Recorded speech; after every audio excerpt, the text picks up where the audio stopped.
আমাদের কপালটা যে এমন হবে তা তো আমি ভাবতে পারিনি। আমাদের বিশু যে জন্ম থেকেই এমন তোতলা হবে সেটা কি আর জানতাম? ভগবান সবকিছু ভেবেচিন্তেই করেন। যার ভাগ্যে যা আছে তাই তো হবে। তুমি অমন করে সব সময় বিশুকে বলো কেন? ছেলেটা তো বড় হচ্ছে, সব সময় এসব কথা শুনলে তার তো খারাপ লাগবে। আরে এমনি এমনি কি আর বলি? তাছাড়া বিশু তো এখন বাড়িতে নেই। তুমি কি জানো ও অমন কথা বলে বলে গ্রামের ছেলেদের সঙ্গে ভালোভাবে খেলতে পারে না। মাঠের কাজে গেলে কাউকে কিছু বলতেও পারে না। মাঠের কাজেও ভালো নয়।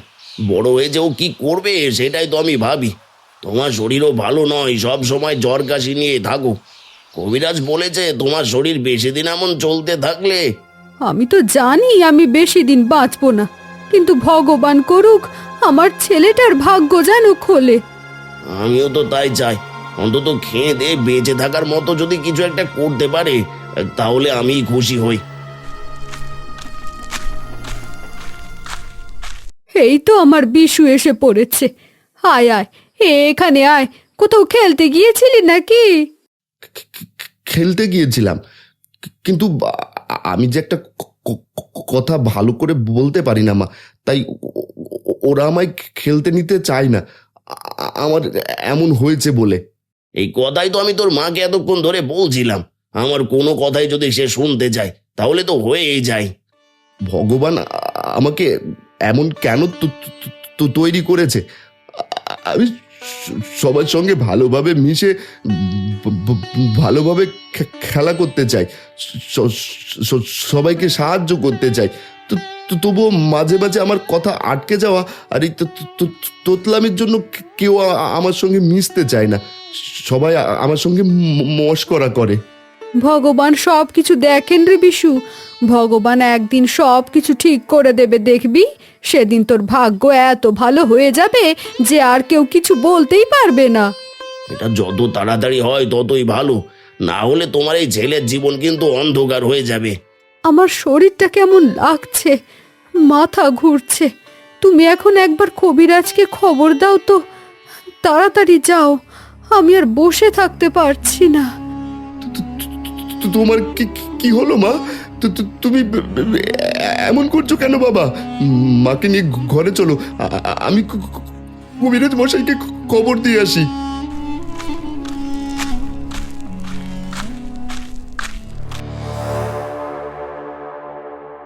কবিরাজ মশাই আমায় আগেই বলেছিল যে তোর মা বেশি দিন বাঁচতে পারবে না। এই কথা আমি তোকে বলিনি, কিন্তু এখন আমার কথা শোন বিশু। তোর এই তোদলামির জন্য গ্রামে তোকে অনেক সমস্যায় পড়তে হয়। তুই আজ থেকে আমার সঙ্গে মাঠে কাজে যাবি। কিন্তু মাঠের কাজ যে আমার ভালো লাগে না। তাছাড়া সবার সঙ্গে কথা বলতে গেলে কথা আটকে যাওয়া, তোতলামির জন্য ওরা আমার সঙ্গে যেমন করে।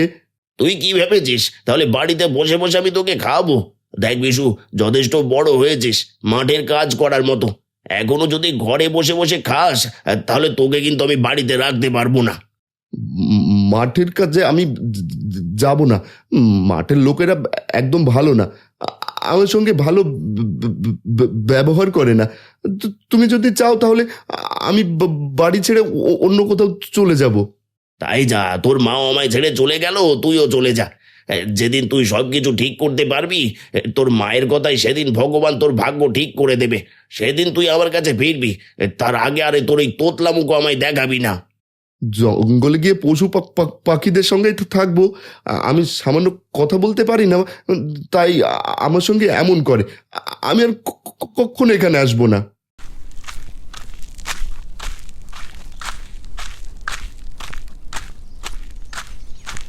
বাবার উপর রাগ করে জঙ্গলের ভেতর চলে এলাম, কিন্তু এখন খাবো কি?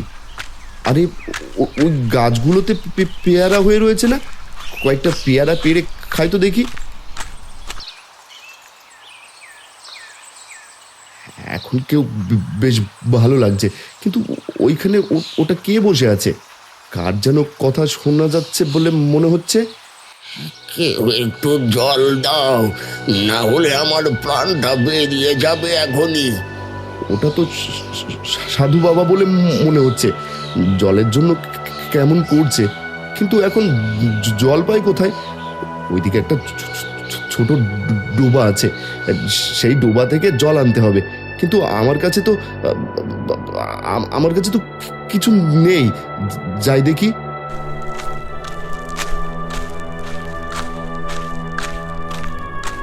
ওই তো ডোবার পাড়ে একটা মাটির ছোট ভাঁড় পড়ে আছে, ওইটা ভালো করে ধুয়ে আমি জল নিয়ে যাই। সাধু বাবা জীবন বাঁচানোর আগে জল দেওয়া প্রয়োজন। সাধু বাবা, এই যে আমি আপনার জন্য জল এনেছি, এই জলটা পান করুন দেখি। তুমি কে বাবা? এমন সময় আমার কাছে এসে আমার জীবনটা বাঁচিয়ে দিলে। তুমি বড় ভালো মানুষ। আমার জীবন বাঁচালে। আমার গোটা শরীর আড়ষ্ট হয়ে গেছিল, সামান্য জল না পেলে আমি যে মরে যেতাম। আমার আমার নাম বিশু। আমি ওই ওই গ্রামে থাকতাম, তবে এখন আর গ্রামে থাকি না। তোমার কথা এমন জড়িয়ে যাচ্ছে কেন? আর মাঝে মাঝে তোতলাচ্ছ, এটা কি তোমার জন্ম থেকে সমস্যা? হ্যাঁ সাধু বাবা, জন্মের পর থেকে আমার সমস্যা। তাছাড়া আমি কানেও কম শুনি, তার জন্যই তো আমার বাবা বাড়ি থেকে তাড়িয়ে দিয়েছে। তোমার মন এত ভালো, অথচ তোমার বাবা তোমায় বাড়ি থেকে তাড়িয়ে দিয়েছে। মনে রেখো বিশু, প্রত্যেক মানুষের মধ্যেই কোনো না কোনো খুঁত রয়েছে, আর সেই খুঁতকে নিয়ে তাকে গোটা জীবন বেঁচে থাকতে হয়। সবার কাছে যদি সব কিছু থাকতো, তাহলে মানুষের দুঃখ বলে কিছু থাকতো না, আর তাহলে জীবন খুব সুন্দরভাবে কাটতো। আপনি বড় ভালো কথা বলেন সাধু বাবা। আপনি এমন কিছু করুন যাতে আমার এই কথা বলার সমস্যাটা আর কানে শোনার সমস্যাটা ঠিক হয়ে যায়। তাহলে কি তুমি বাড়ি ফিরে যাবে এখান থেকে?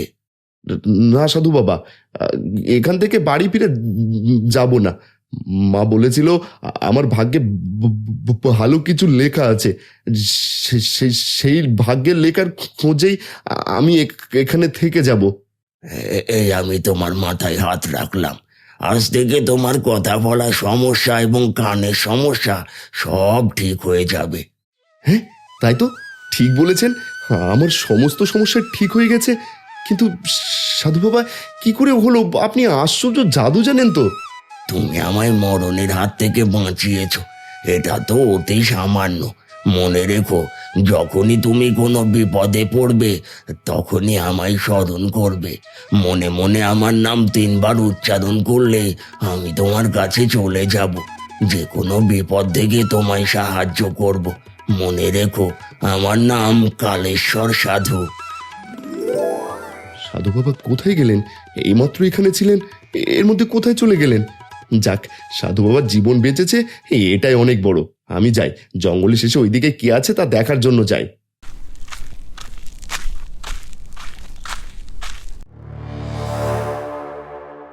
নায়েব, এতদিন ধরে এত পীর বাবা, সাধু বাবা, কবিরাজ বদ্যি সবকিছুই করা হলো, কিন্তু আমার মেয়েকে তো কেউ ঠিক করতে পারলো না। আপনি তো জমিদার মশাই পুরস্কার ঘোষণা করেছেন, তবে পুরস্কারের পরিমাণটা একটু বাড়িয়ে দিন। আর আমি একটা কথা বলি, যদি আপনার পছন্দ হয় তাহলে যে ব্যক্তি আপনার মেয়েকে ঠিক করতে পারবে, তার সঙ্গে আপনার মেয়ের বিয়ে দিয়ে তাকে এই বাড়িতে রেখে দেবেন। একই কথা বলছেন? আমার মেয়েকে ঠিক করার জন্য যারা এসেছে তাদের সবারই বয়স অনেক বেশি। এমন মানুষদের সঙ্গে আমার মেয়ের বিয়ে দেব কি করে? তার জন্যই তো পুরস্কার ঘোষণা করার সময় একটু সামান্য প্রতারণার আশ্রয় নিতে হবে। আপনাকে বলতে হবে যে ব্যক্তি আপনার মেয়েকে সুস্থ করবে, তাকে আপনার এবং আপনার মেয়ের তিনি দুজনেরই পছন্দ হতে হবে। তাহলেই আপনি তার সঙ্গে মেয়ের বিয়ে দেবেন, না হলে তাকে শুধুমাত্র পুরস্কারের 20,000 টাকাই দেবেন।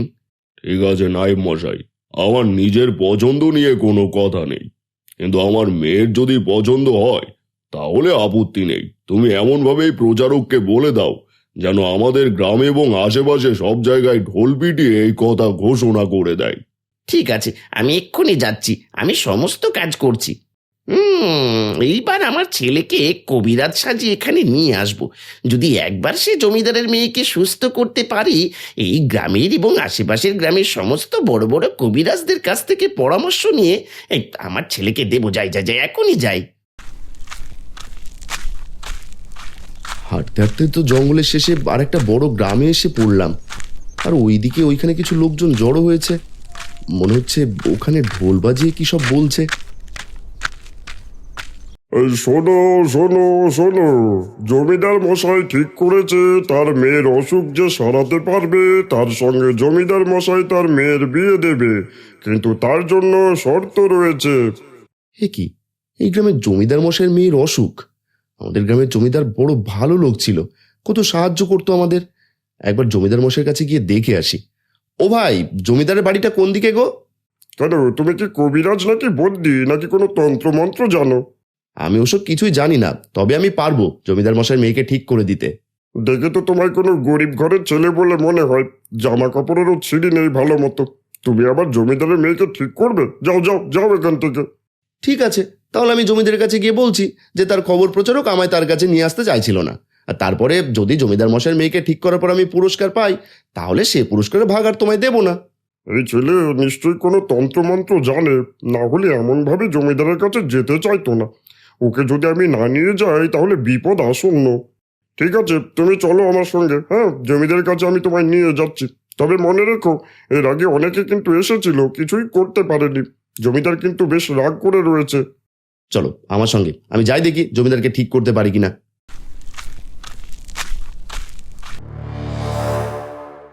নায়েব মশাই, আপনি তো বলেছিলেন আপনার ছেলে আমার মেয়েকে ঠিক করতে পারবে, কিন্তু কিছুই তো হলো না। এত সময় তাকে দেওয়া হলো, দেখতে দেখতে এতগুলো দিন। কিছুই তো বুঝতে পারছি না, আপনার মেয়ের যে কি রোগ হয়েছে সেটাই তো ধরা যাচ্ছে না। এতগুলো দিন হয়ে গেল, অথচ আমি আর এসব সহ্য করতে পারছি না। এবার থেকে যে আমার মেয়েকে ঠিক করতে আসবে তার সঙ্গে আর একটা শর্ত থাকবে। যদি আমার মেয়েকে ঠিক করতে না পারে তাহলে তাকে আমার এখানে চাকরের মতো গোটা জীবন কাজ করতে হবে। কিন্তু এমন করলে কি এর পর থেকে কেউ আর আপনার মেয়েকে ঠিক করতে আসবে? হুজুর, এই ছেলেটি আপনার কাছে এসেছে। এই ছেলেটি আপনার মেয়েকে ঠিক করতে চায়। তুমি ঠিক করবে আমার মেয়েকে? বেশ, তাহলে আপত্তি নেই। তবে যদি ঠিক করতে না পারো তাহলে কিন্তু তোমায় সারা জীবনের জন্য আমার বাড়িতে চাকর হয়ে থাকতে হবে। আমি তো শুধু কৌতূহলীও এখানে এসেছিলাম, কিন্তু এখন যদি ঠিক করতে না পারি তাহলে তো বিপদ হবে। কি করি এখন? চুপ করে আছো কেন? বলো, যদি ঠিক করতে না পারো তাহলে এখন এখান থেকে বিদায় নাও। আমাদের অযথা সময় নষ্ট করো না। কিন্তু যদি ঠিক করতে পারি তাহলে আপনার মেয়ের সঙ্গে আমার বিয়ে দেওয়ার কথা আছে, সে কথা আপনার মনে থাকবে তো? আর যদি ঠিক করতে না পারো তাহলে কি করতে হবে সে কথাও তোমার মনে রাখা দরকার। এই কে আছিস? ওকে ভেতরে নিয়ে যা। জমিদার গিন্নি আর আমার মেয়ের কাছে ওকে নিয়ে গিয়ে দেখা করা। দেখো তো বাবা, কতজন এলো গেল, কত ডাক্তার, কবিরাজ, বুদ্ধি, সাধু, তান্ত্রিক, কেউ কোনো কিছু করতে পারলো না। তুমি একবার দেখো তো কিছু করতে পারো কি না। চেহারা তো একেবারে শুকিয়ে গিয়েছে, এমন কালো হয়ে গিয়েছে চোখের তলা, শরীর একেবারে কঙ্কালসার। এমনটা হলো কি করে মা? আমায় যখন মা বলি ডাকলে বাচ্চা, তখন তোমায় বলি আমার মেয়ে এমন ছিল না।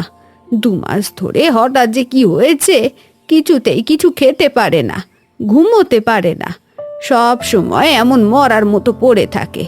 তুমি যদি কিছু করতে পারো। আমি করতে পারবো, কিন্তু তার জন্য তো আপনাকে বাইরে যেতে হবে মা। আপনি দরজার বাইরে গিয়ে দাঁড়ান, আমি খোলায় রাখবো, আপনার কোনো চিন্তা নেই। যখন আমি বলবো তখন আপনি ঘরে চলে আসবেন, আমাকে বিশ্বাস করুন। জমিদার গিন্নি তো চলে গিয়েছে, এবার আমি কি করি? গায়ে হাত দিয়ে বোঝা যাচ্ছে শরীরে জ্বর নেই, অথচ বড্ড ক্লান্ত শরীর, একেবারে কঙ্কালসার হয়ে গেছে। এখন আমি কি করি? আরে সাধু বাবা তো আমায় বলেছিল বিপদে পড়লে তাকে ডাকলে তিনি সাহায্য করবেন। আমি তাকে একবার ডাকি।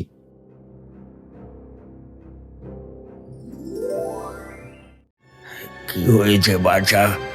তুই আমায় ডাকলি অসময়?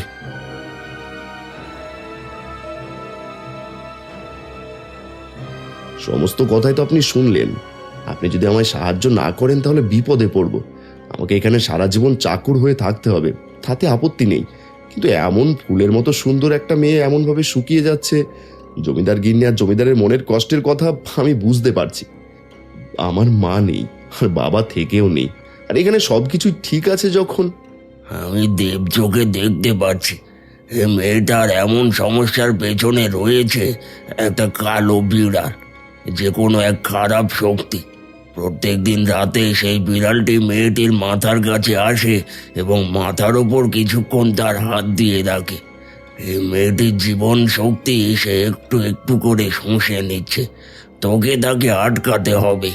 কিন্তু সে যদি খারাপ কোনো শক্তি হয়, তা নিশ্চয়ই ক্ষমতা থাকবে, তাকে আমি একা আটকাতে পারবো না। আপনি আমাকে সাহায্য করুন। এই লাঠি তোর কাছে রাখ।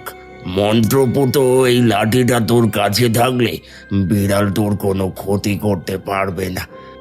বিড়ালটি এসে মেয়েটির মাথায় হাত রাখতে গেলে তুই লাঠি দিয়ে বিড়ালকে মারবি। তাহলে মা, আপনি এবার ভেতরে আসতে পারেন। আজকে রাতে আমি এই ঘরে থাকবো। আমি জানি আপনি হয়তো আমার কথায় অবাক হবেন, কিন্তু আপনি ওই ঘরে থাকতে পারেন, তাতে আমার আপত্তি নেই। পাহারাদার যারা থাকবে ঘরের বাইরে থাকবে। আপনি, আমি, আপনার মেয়ে ছাড়া এই ঘরে রাতের বেলা কেউ থাকবে না। ঠিক আছে, আমি জমিদারকে কথা বলে সমস্ত ব্যবস্থা করছি। তুমি ঠিক বলছো তো? তুমি আজকে রাতে আমার মেয়েকে ঠিক করে দিতে পারবে? একবার চেষ্টা করে দেখতে পারি। আপনার মেয়েকে দেখে আমার যা মনে হয়েছে তাই বললাম। ওই ঘরে আমি, আপনার স্ত্রী, আপনার মেয়ে ছাড়া অন্য কেউ থাকবে না। আমিও তো সেই কথাই ভাবছি, কিন্তু ও যখন এত নিশ্চিতভাবে বলছে ও ঠিক করতে পারে, তাহলে একটা সুযোগ ওকে দেওয়া যেতেই পারে। তবে হ্যাঁ, একটা রাত আমার মেয়ে এবং স্ত্রীর ঘরে কাটাবার পর যদি তুমি ঠিক করতে না পারো, তাহলে কিন্তু শুধু কাজের লোক নয়, তোমায় বন্দি হয়ে থাকতে হবে। আমি নিশ্চিত আমি আপনার মেয়েকে ঠিক করতে পারবো। শুধু আপনার মেয়ের সঙ্গে ওই ঘরে আমার থাকা প্রয়োজন আছে। কিন্তু জমিদারগিন্নি না থাকলে আপনি ভরসা পাবেন না। তাকে আমি মা বলে ডেকেছি, সেই কথাই সম্মত হয়েছে জমিদার মশাই। কেন জানি না তোমার কথায় ভরসা করতে ইচ্ছে করছে। ঠিক আছে, আজকে রাতে তুমি তাহলে এই ঘরে থেকো, আর সকালে যেন আমি সুখবর পাই। আপনি শুয়ে পড়ুন মা, আমি ঘরে আছি, আপনার কোনো চিন্তা নেই। অনেকক্ষণ কেটে গেল, জমিদার গিন্নি ঘুমিয়ে পড়েছে, কিন্তু এই ফুলের মতো মেয়েটি এখনো ঘুমোতে পারছে না, ছটফট করছে। আরে, জানালার কাছে ওটা কি? সেই কালো বিড়ালটা না, যার কথা সাধুবাবা বলেছিল? ওই তো বিড়ালটা গুটি গুটি পায়ে মেয়েটার বিছানার কাছে এসে উঠেছে। নিজের হাতটা এবার মেয়েটার মাথার উপর রাখতে হবে। খবরদার, মাথায় হাত দিবে না। তুই কে আমি তা ভালো করে জানি। লাঠিটা হাতে নিয়ে সাধু বাবা লাঠিটা বিড়ালটার গায়ে ছুঁয়ে দিয়ে এখনই। আরে, কেমন অদ্ভুত একটা চিৎকার করে জানালা দিয়ে বাইরে বেরিয়ে গেল। এবার কি করব? এই লাঠিটা দিয়ে মেয়েটার কপালে একবার ছুঁয়ে দেখি। মেয়েটার কপালে লাঠিটা ঠেকাতেই মেয়েটা কেমন যেন কেঁপে উঠল। সাধু বাবা বলেছিল লাঠিটা দিয়ে মেয়েটা সারা গায়ে একবার বুলিয়ে দিতে। এ কি, তুমি কি করছো? হ্যাঁ, লাঠি দিয়ে আমার মেয়ের গায়ে? এই, তোমরা কে কোথায় আছো? তাড়াতাড়ি এসো। আমার কথা শুনুন, আপনারা আমার কথা শুনুন, ভুল বুঝবেন না। কিছু একটা হতে পারে ভেবে আমি ঘুমোইনি। তোমার এত বড় সাহস, তুমি আমার মেয়েকে স্পর্শ করো? আপনি ভুল করছেন জমিদার মশাই, আমি এমন কিছুই করিনি। আমি তোমায় বিশ্বাস করেছিলাম, তোমায় বিশ্বাস করে এই ঘরে থাকতে দিয়েছি, আর তুমি এটা কি করলে? মা, তোমরা এমন করছো কেন? তোমরা কার সঙ্গে এত কথা বলছো? আমি কি দেখছি? আমার মেয়ে কথা বলছে। কতদিন পরে আমার মেয়ে কথা বলছে। মা, তুই যে আমায় ভয় পাইয়ে দিয়েছিলি, তুই ঠিক হয়ে গেছিস মা। তার মানে বিশু ঠিক কথাই বলেছিল। সে তোকে ঠিক করার জন্য তোর গায়ে হাত রেখেছিল। তার মানে তুমি ওই লাঠি দিয়ে আমার মেয়ের শরীর সুস্থ করে দিয়েছো। কিন্তু সবকিছুই তো হয়েছে লাঠির ক্ষমতায়। তাই আমি আমার মেয়ের সঙ্গে তোমার বিয়ে দেব না। আমি আপনার মেয়েকে বিয়ে করব বলে এসব কিছু করিনি জমিদার মশাই। আপনার দুঃখ দেখে আমি এমন করেছি। আমার মা মারা গেছে, বাবা আমায় সঙ্গে রাখতে চায় না, আমি ভালো করে কথা বলতে পারতাম না। ভগবানের আশীর্বাদে আমার সে দুঃখ ঘুচে গিয়েছে। আমার আর কোনো চিন্তা নেই। আপনার মেয়ে ঠিক হয়েছে যখন, আমি এখান থেকে চলে যাচ্ছি। না বাবা, ওকে যেতে দিও না। তোমার কথা তুমি রাখো, আমিও ওনাকেই বিয়ে করতে রাজি আছি। আমার কি হয়েছিল সে কথা আমি ভালো মতো জানি না। মেয়ে আমার ঠিকই বলেছে, ওকে আমি ছেলে বলে ডেকেছি। আজকে থেকে ও এখানেই থাকবে, আমার জামাই হয়ে। তুমি এক কাজ করো, ওর বাবাকে খবর দেওয়ার ব্যবস্থা করো।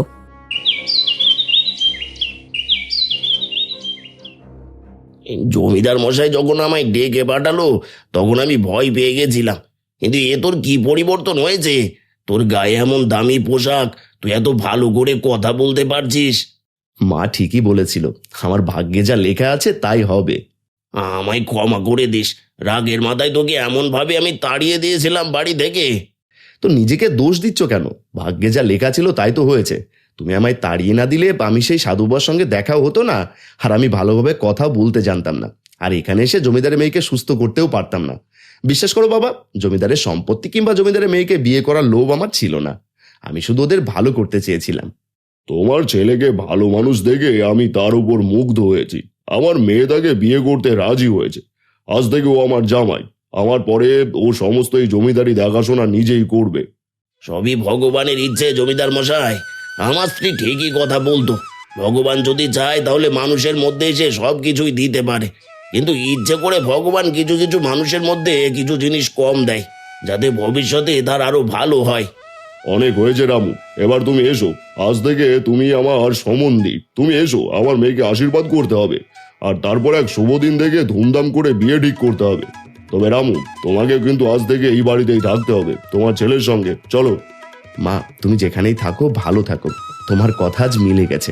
আমার ভাগ্যের লেখার ফল আমি আজ হাতে নাতে পেয়েছি।